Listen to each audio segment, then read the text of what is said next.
Hey guys, welcome back. Today we are going to be working in the front yard and we are going to be planting up our bulbs. And I have been dreading this, but also really am excited to do this. One, it's been raining so much, so I know our soil is going to be really wet, but that's okay. We're gonna just power through and get them in the ground.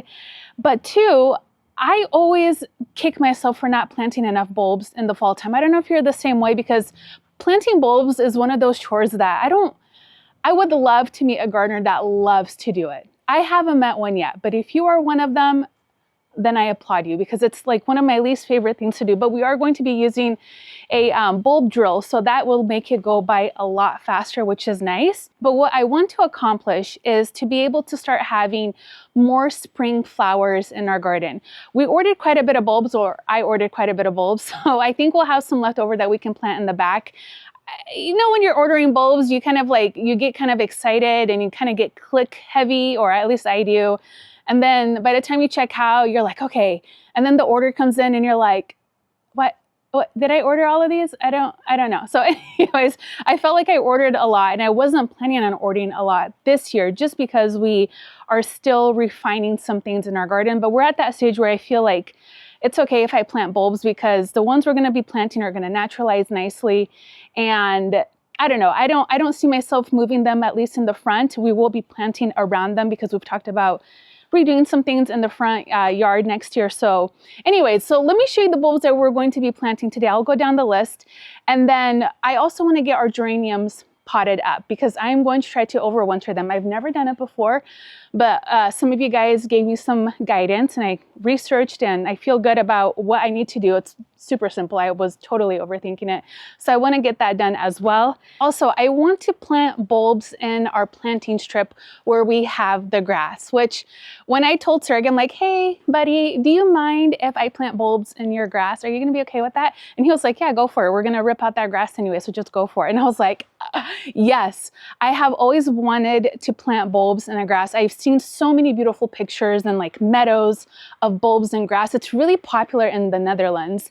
And I think that is going to be really, really pretty. So I got, gosh, was it 200 or 400? I think 200. I think 200 mixed daffodils for the front. And we're just going to throw the bulbs and kind of plant it in a naturalistic way, see where they land. That's kind of like the method of doing that, is you throw your bulbs down, see where they land, and then you plant them. So I'm not going to plant them in a drift. I'm not going to plant them in clusters. I'm just going to throw them out, and then we're going to drill wherever they land. So I am so excited about that. If you have a bulb lawn, let me know what you do to maintain it, if you do anything differently. Again, we do plan on taking out the grass on the planting strip next year, so I'm okay with how the grass is going to look right now. I know it's going to look horrific, I'm pretty sure, but either way, it's going to be fun to see that in the springtime. So let's go over the bulbs that I ordered, and then we will see how much we can get done in the next hour. Here is the box of bulbs that we ordered. I will go ahead and just pop up a picture from their site of each variety. So let's just go down the list quickly here. So for Alliums, we have Purple Sensation Allium, I'm probably gonna mispronounce this, Schuberti, Gladiator Allium, Globe Master Allium, Mount Everest Allium. Also ordered mixed checkered Fritillaria, which one of my favorite flowers ever. I think they're just so stunning. We also ordered grape and white hyacinth. For our daffodils, we have Topolino Rock Garden Daffodil. We also have Jetfire Daffodil, Butterfly Daffodil Super Mixture, which is probably one of my favorite mixes of all time. Ice King Daffodil, which are just probably one of my favorite daffodils. They just have this beautiful creamy white, and the flowers are so beautiful and large. I also have Red Devon Daffodils in a jumbo bag, Altruist Daffodil, Yellow Cheerfulness Daffodil, and then I ordered some ranunculus and anemones, which we're not going to be planting today. So those are the varieties we're going to be planting today. I did not have any tulips in this order. I anticipate that they're still coming in. I didn't order too many, and tulips I'm just really going to just like plant here and there. I love tulips so much. However, they don't naturalize quite as well as daffodils. And then alliums. I am going through a phase in my life where I'm obsessed with alliums. I just think they're so beautiful. They bloom for such a long time. And they're one of those flowers that look really beautiful even when they're done blooming. Like their seed head are so interesting, and you can actually harvest them and use them in like dry flower arrangements. So I want to pop those in throughout the garden. In terms of planting bulbs, to make sure you're getting like the best visuals out of them, you want to plant them in odd numbers and clusters. So like 3, 5, 7, etc. Or you want to plant them in a drift. That way, that is really going to create more interest wherever you're planting them. I've seen some people will plant like 1 or 2 here and there, and that to me doesn't look very cohesive. Sometimes we will have like just, you know, a tulip pop in from way back in the day, and it's just like, it's by itself. And I'm like, what are you doing there? You look so lonely. So try to think about when you're planting them to do it in those odd numbers. Again, I think clusters are really beautiful because it adds interest throughout your garden. So just think about that when you're planting out your bulbs, just to do it in those odd numbers or in a drift. I think it would be beautiful if you have the space to do like a river of muscari or daffodils or something like a little bit shorter. I love that look so much, and I hope to do it one day. I don't know if we'll have the space to do it here, but either way, it would be really, really beautiful. And in terms of planting depth, you just want to make sure that you're planting whatever bulb you're planting about 2 to 3 times the height of the actual bulb. So usually I will plant things around 6 to 8 inches. That's kind of like my measurement mark. I don't sit there and measure or look at every variety and think like, okay, this is 6 inches, this one is 7 inches or whatever. I just kind of go with it. Now with the smaller bulbs, of course, those are usually typically you plant them more shallow, usually 2 to 3 inches. So that's just a guide for you to use when you're planting out your bulbs. Before we start planting, I am going to go ahead and just blow these beds out a little bit. That way we can just remove some of the leaves that have fallen. I did want to mulch in right afterwards, but we're not going to have time to do that today. And plus we still have some trees hanging on to their leaves. So I will wait until we get back from our trip, and then we will mulch after that, which will be perfectly fine. And as far as the geraniums, these are the 3 that I'm going to take and pot up and propagate. These are the Robert's Lemon Rose scented geraniums. And I promise you, if you buy this, you will thank me forever, because these are probably one of the best scented geraniums I have ever smelt in my life. I literally will come out here and just like rub my hands on it and just put it on my wrist. It is so yummy, such a delightful, fresh smell. It's amazing. It's amazing. I want to be able to plant more of this throughout our garden, and it blooms into these little pretty, let's see if there's any. No, these like really sweet light pink flowers. So I want to make sure that I have these for next year, and it's free plants because we're going to propagate it. So why not? Let's go ahead and blow the beds out, and then we will start planting.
Okay, here is where we're at. It's getting dark. I totally underestimated how long that was going to take, but that's okay. I'm going to quickly do as much as I can tonight before it gets too dark. But this is what I wanted to show you guys and kind of the game plan over here. I am going to go ahead and put in a whole bunch of the Ice King over here with a little bit of the butterfly variety. All of the Alliums we have in, and what I'm going to do just to be more efficient, I don't know if you guys paid attention, but I drilled all of the holes, dropped in the bulbs, and then I will come in and just cover them up quickly. That way we're not drilling, covering, drilling, covering. That just takes way too much time.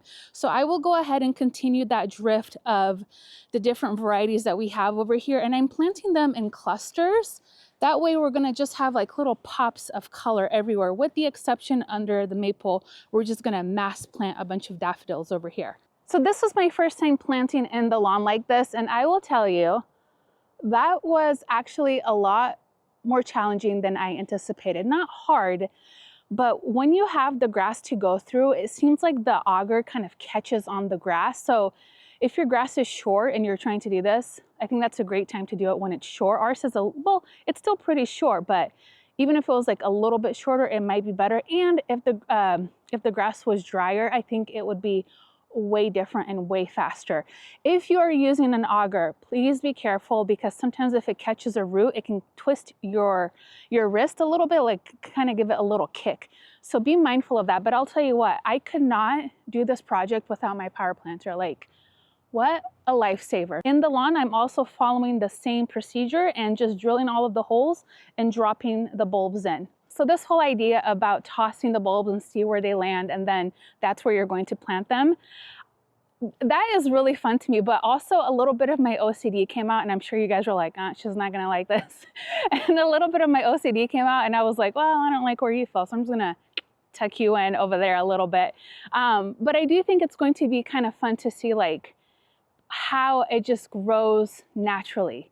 It's either gonna be really great or really bad. So we'll see how it looks, but I think it's going to be really good. Also, I didn't use anything to supplement the soil when we planted our bulbs. Typically, I like to use bone meal or bulb tone, but since I didn't do anything right now, I will come in the springtime and just sprinkle bulb tone once they start emerging from the soil. My plan was to mulch after we got back from our trip, but now that I'm looking at it, I would like to try to maybe get it done this weekend if it's not raining too hard, because I would like to also have Sergey come in and start doing our landscape Christmas lights over here. We already started on the house, and we always use white lights. We've never used color lights. I'm just such a fan of only white lights. But last year we actually added a little bit of red around the house, and at first I was like, I don't know if I like it. I really just like crisp white lights, like the soft white, or kind of like that yellow tint to it. That's just my favorite. But I always think it looks really nice once the beds are really nice and mulched, and then we have just everything outlined really pretty. I will pop up a picture for you guys to see what I mean. And so I kind of, he's not gonna like it, but I kind of wanna try to get that done in the next couple of days before we go on our trip. I don't know if it's gonna happen, but in my mind, I think we could do it as long as it's not raining too much. There's not a whole ton for you guys to see after this. I mean, it's just basically me walking around drilling holes. So I'm going to continue doing that before it gets too late, and then just cover everything back up, and then just dream about how beautiful things are going to look in the springtime. Anyways, I hope you guys enjoyed today's video. I know it wasn't like super satisfying. Oh my gosh, before I forget, the geraniums. So this is what I'm doing. You saw that the geraniums were pretty big, and I bought these in 4-inch containers, which is pretty impressive to see how huge they got. I went ahead and just cut off all of the branches, but if you have ones that still have leaves, you can pull the whole thing up as well. And then I just pruned back some of the roots, and then I took a bunch of these cuttings, and what I'll do is just tuck them in to the soil like this, and they should just root really nicely for us. And I took several cuttings, so what I'll also do is pot a bunch of them up in little 4-inch containers in hopes that we will have a bunch of new plants come spring and summertime. So that's the gist of that. And I'm actually super happy that we're doing this because I remember these are kind of spendy. So anytime you can propagate plants and get more free plants, like why wouldn't you do that? So anyways, I'm excited to have more of these next year. And I think we'll just leave it off here. Thank you guys so much for watching today's video and hanging out with me in my garden into the evening. I hope you guys have a great weekend and I'll see you guys next time. Bye-bye.